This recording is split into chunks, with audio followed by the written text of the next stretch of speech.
Bismillahirrahmanirrahim. Assalamualaikum warahmatullahi wabarakatuh.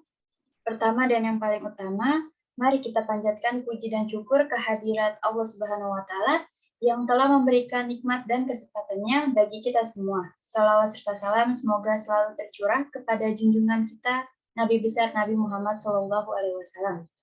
Kepada yang terhormat Bapak Studi Rizal, selaku dosen pengampu di mata kuliah Pendidikan Kewarganegaraan, serta teman-teman kelompok 3. Perkenalkan saya, Dita Dwi Oktaviani, selaku moderator, akan memandu jalannya presentasi. Pada pertemuan kali ini, izinkan kami kelompok 3 memaparkan sebuah presentasi mengenai bagaimana urgensi integrasi nasional sebagai salah satu parameter persatuan dan kesatuan bangsa. Sebelum itu, izinkan saya memperkenalkan anggota kelompok 3 beserta materi pembahasannya. Yang pertama, Andre Marsyanda dengan NIM 043 dengan materi menelusuri konsep dan urgensi integrasi nasional. Selanjutnya, Davi Apriyarso dengan NIM 044 dengan materi menanya alasan mengapa diperlukan integrasi nasional. Ketiga, Dita Dwi Oktaviani dengan NIM 045 dengan materi sumber historis, sosiologis, politik tentang integrasi nasional. Selanjutnya, Wahda Lutfia dengan NIM 031 dengan materi membangun argumen tentang dinamika dan tantangan integrasi nasional. Yang terakhir, Fauzan Bangsawan dengan NIM 049 dengan materi rangkuman tentang integrasi nasional Indonesia. Selanjutnya, kepada para pemateri, dipersilahkan untuk memaparkan materi pembahasannya masing-masing. Menelusuri konsep dan urgensi integrasi nasional. Integration berarti kesempurnaan atau keseluruhan. Kata ini berasal dari bahasa Latin integer, yang berarti utuh atau menyeluruh. Berdasarkan arti etimologisnya, integrasi dapat diartikan sebagai pembauran hingga menjadi kesatuan yang utuh atau bulat. Nation artinya bangsa, sebagai bentuk persekutuan dari orang-orang yang berbeda latar belakangnya, berada dalam suatu wilayah dan di bawah satu kekuasaan politik. Dalam realitas nasional, integrasi nasional dapat dilihat dari 3 aspek. Yang pertama ada aspek politik, lazim disebut integrasi politik. Yang kedua ada aspek ekonomi, yakni saling ketergantungan ekonomi antar daerah yang bekerja sama secara sinergi. Dan terakhir ada aspek sosial budaya, yaitu integrasi sosial budaya, yakni hubungan antar suku dan lapisan golongan. Integrasi versus disintegrasi. Jika integrasi berarti penyatuan keterpaduan antar elemen atau unsur yang ada di dalamnya, disintegrasi dapat diartikan sebagai ketidakpaduan, keterpecahan di antar unsur-unsur yang ada. Disintegrasi bangsa adalah memudara kesatu paduan antar golongan dan kelompok yang ada dalam suatu bangsa yang bersangkutan. Ya, kali ini saya akan menjelaskan materi mengenai menanya alasan mengapa diperlukannya integrasi nasional. Setelah kita mengetahui pengertian, konsep, dan definisi-definisi mengenai integrasi nasional itu sendiri, kita juga telah menelaah jenis-jenis integrasi nasional dan pentingnya integrasi nasional. Seperti apakah integrasi bisa berarti pembauran atau penyatuan? Jika dilihat dari KBBI, integrasi adalah pembauran hingga menjadi kesatuan yang utuh atau bulat, sehingga dapat disimpulkan bahwa integrasi adalah upaya mempersatukan keberagaman di tengah-tengah kemajemukan yang bertujuan untuk pembauran dan penyatuan. Oleh karena itu, kita di sini dapat menyimpulkan bahwa pengertian integrasi nasional adalah proses persatuan wilayah yang di dalamnya terdapat sebuah perbedaan.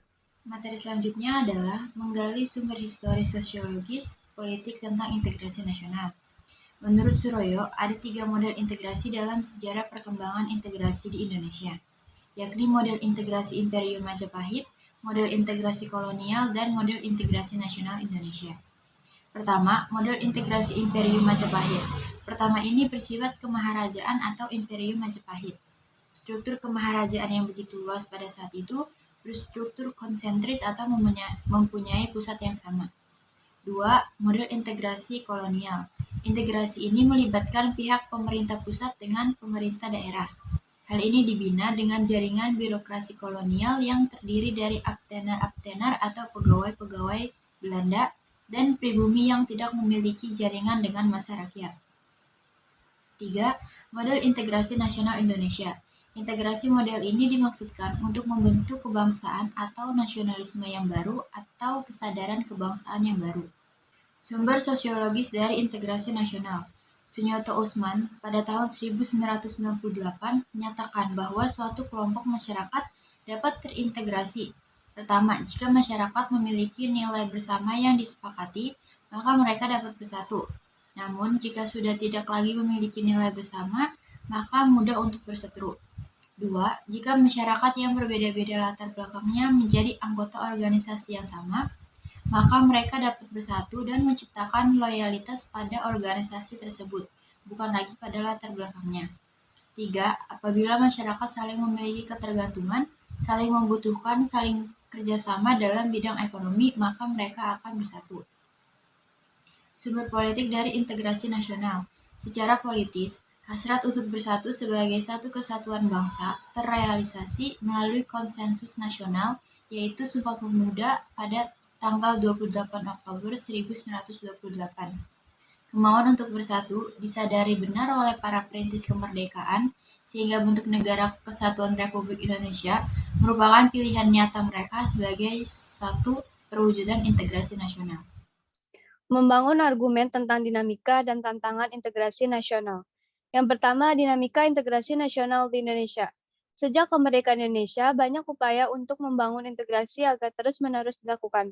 Banyak sekali perkembangan dan dinamika dari integrasi sejalan dengan tantangan zaman yang terjadi di Indonesia, yakni integrasi bangsa. Berhasil dalam menyelesaikan kasus diintegrasi yang terjadi di Aceh sejak 1975 sampai 2005. Yang selanjutnya, integrasi wilayah.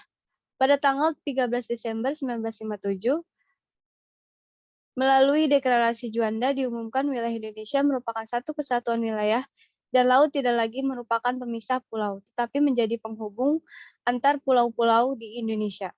Yang selanjutnya, integrasi nilai. Saat ini melalui kurikulum 2013, terdapat mata pelajaran PPKN. Melalui pelajaran ini, Pancasila sebagai nilai bersama dan sebagai dasar filsafat negara disampaikan kepada generasi muda. Yang selanjutnya, integrasi elit massa. Dinamika integrasi elit massa ditandai dengan seiringnya pemimpin mendekati rakyatnya. Melalui berbagai kegiatan, misalnya kunjungan ke daerah, kegiatan yang bersifat mendekatkan elit dan massa akan menguatkan dimensi vertikal dan integrasi nasional. Yang selanjutnya, integrasi tingkah laku atau perilaku integratif. Mewujudkan perilaku integratif dilakukan dengan pembentukan lembaga-lembaga politik dan pemerintah termasuk birokrasi. Yang kedua, tantangan dalam membangun integrasi yakni horizontal dan juga vertikal. Dalam dimensi horizontal, tantangan yang ada berkenaan dengan pembelaan horizontal yang berakar pada perbedaan suku, agama, ras, dan geografi.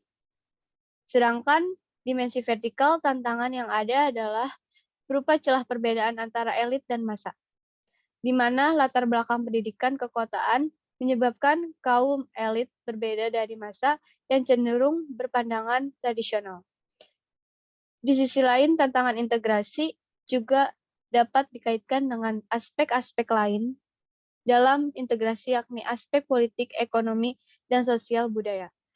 Integrasi bangsa diperlukan guna membangkitkan kesadaran akan identitas bersama, menguatkan identitas nasional, dan membangun persatuan bangsa.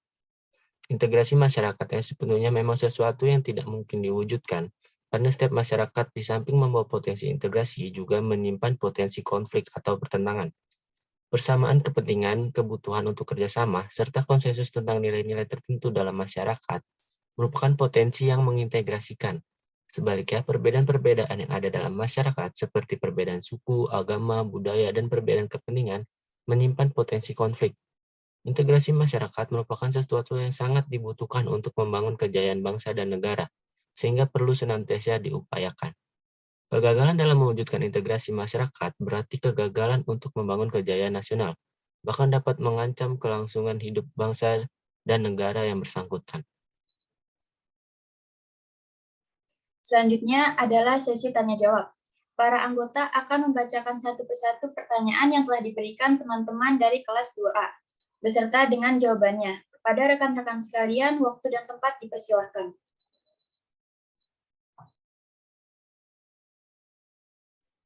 Saya akan menjawab pertanyaan dari Diva Khairala. Apakah terdapat konflik dimensi vertikal dan horizontal dalam integrasi nasional pada era reformasi? Konflik horizontal sendiri adalah konflik antar pihak yang derajat atau kedudukannya sama. Contohnya konflik sosial ini adalah pertikaian dengan kekerasan antar suku atau tawuran antar beda kampung. Sementara konflik vertikal adalah konflik yang melibatkan pihak yang kedudukannya tidak sejajar. Contohnya, konflik vertikal adalah bentrok polisi dan masyarakat yang menolak digusur.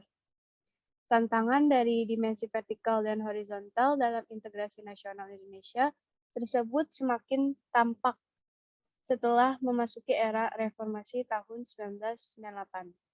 Konflik horizontal maupun vertikal sering terjadi bersamaan dengan melemahnya otoritas pemerintahan di pusat.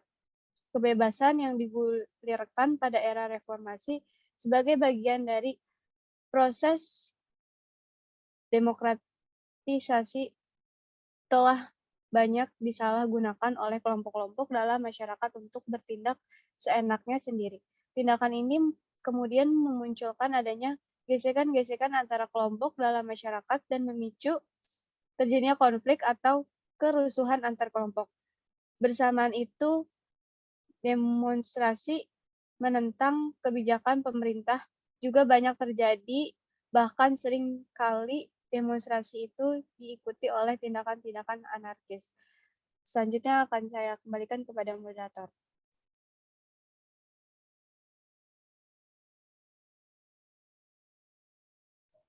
Baik, selanjutnya adalah pertanyaan dari Susisti Paragus yang akan dibacakan oleh Andrea. Pertanyaannya yaitu apa saja syarat-syarat keberhasilan suatu integrasi nasional bagi bangsa Indonesia? Baik, saya akan menjawab pertanyaan dari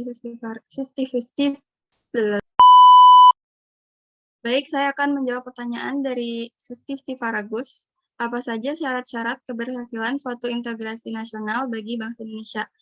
Jawabannya, 3 syarat keberhasilan suatu integrasi nasional bagi bangsa Indonesia yaitu pertama, anggota-anggota masyarakat merasa bahwa mereka berhasil saling mengisi kebutuhan-kebutuhan satu dengan yang lainnya. Yang kedua, terciptanya kesepakatan konsensus bersama mengenai norma-norma dan nilai-nilai sosial yang dilestarikan dan dijadikan pedoman. Dan yang ketiga adalah norma-norma dan nilai-nilai sosial dijadikan aturan baku dalam melangsungkan proses integrasi sosial. Selanjutnya saya kembalikan kepada moderator. Baik, selanjutnya adalah pertanyaan dari Muhammad Ihsan. Pertanyaannya yaitu, menurut Anda, apa saja hal yang mendasari terciptanya model integrasi nasional? Pertanyaan ini akan dijawab oleh Davi Apriyarso. Ya, terima kasih kepada moderator.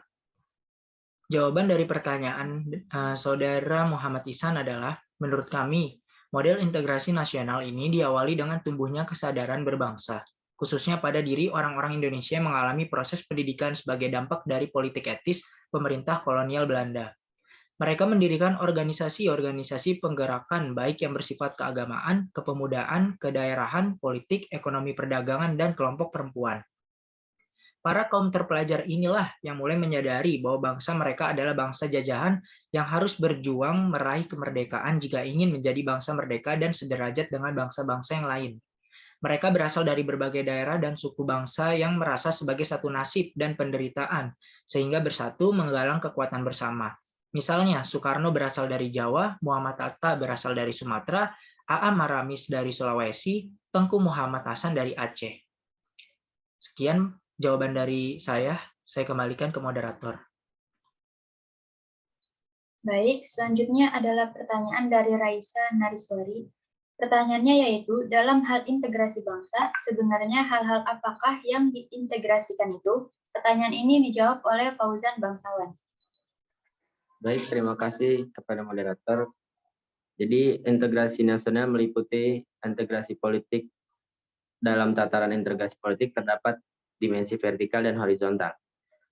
Dimensi yang bersifat vertikal menyangkut hubungan elit dan massa, baik antara elit politik dengan massa pengikut atau antara penguasa dan rakyat, guna menjembatani celah perbedaan dalam rangka pengembangan proses politik yang partisipatif. Dimensi horizontal menyangkut hubungan yang berkaitan dengan masalah teritorial, antara daerah, antara suku, umat beragama, dan golongan masyarakat Indonesia. Yang kedua ada integrasi ekonomi, berarti terjadinya saling ketergantungan antara daerah dalam upaya memenuhi kebutuhan hidup rakyat. Adanya saling ketergantungan menjadikan wilayah dan orang-orang dari berbagai latar akan mengadakan kerjasama yang saling menguntungkan dan sinergis. Di sisi lain, integrasi ekonomi adalah penghapusan atau pencabutan hambatan-hambatan antara daerah yang memungkinkan ketidaklancaran hubungan antara keduanya.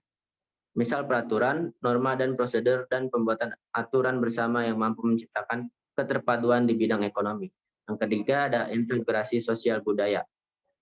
Integrasi ini merupakan proses penyesuaian unsur-unsur yang berbeda dalam masyarakat sehingga menjadi satu kesatuan.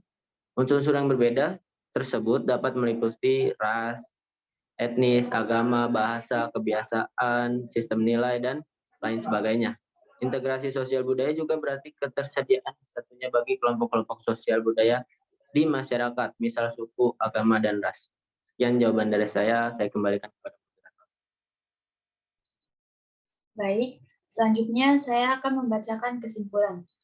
Integrasi nasional berasal dari kata integrasi dan nasional, yang mana integrasi berarti memberi tempat dalam suatu keseluruhan dan kata nasional yang berarti bangsa sebagai persekutuan hidup manusia. Integrasi nasional merupakan proses mempersatukan bagian-bagian, unsur atau elemen yang terpisah dari masyarakat menjadi kesatuan yang lebih bulat, sehingga menjadi satu bangsa.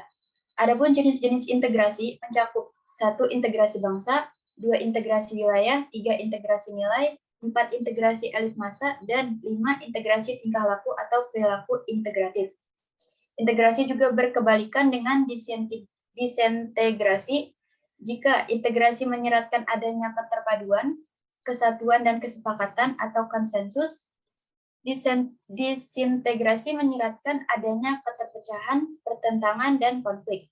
Sehingga dalam materi ini kita dapat mengetahui bahwa integrasi bangsa sangat diperlukan guna membangkitkan kesadaran akan identitas bersama, menguatkan identitas nasional, dan membangun persatuan bangsa.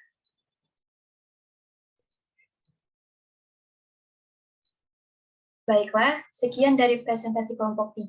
Dalam rangka memenuhi ujian tengah semester pendidikan kewarganegaraan, kami mohon maaf bila ada kesalahan pengucapan maupun pembahasan. Semoga presentasi ini dapat bermanfaat bagi kita semua. Saya akhiri, wassalamualaikum warahmatullahi wabarakatuh.